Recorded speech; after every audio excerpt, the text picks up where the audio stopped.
Hakuna tofauti ya Mkristo na Muislamu. Hakuna tofauti ya mtu wa Northeastern na mtu wa Eldoret na mtu wa Kiambu.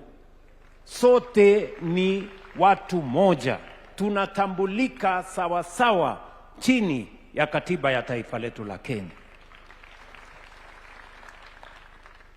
Sasa mtoto wa Northern Kenya, wa Wajir, wa Mombasa, Lamu, wa Kisumu, sehemu zote zile za Kenya, sasa watakuwa sawa wakati wanatafuta vitambulisho.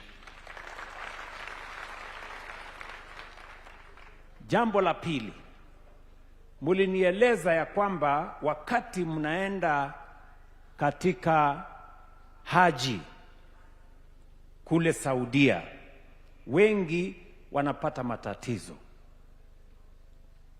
kwa sababu hatukukuwa na consulate ambaye itasaidia Waislamu, na kwa sababu sisi ni taifa ambayo tunamwamini Mungu na tuko na imani katika maombi, tukasema ni vizuri, na mkaniuliza tuweke consulate ambayo itasaidia ndugu zetu Waislamu wanapoenda Maka na Medina kule Jeddah. Leo tumefungua consulate, tuko na consular general, na vile mmesema hapa, safari ya kwenda kwa maombi kwa taifa letu, kwa maisha yetu, kwa maisha yenu na jamii zetu, sasa inaendelea bila matatizo.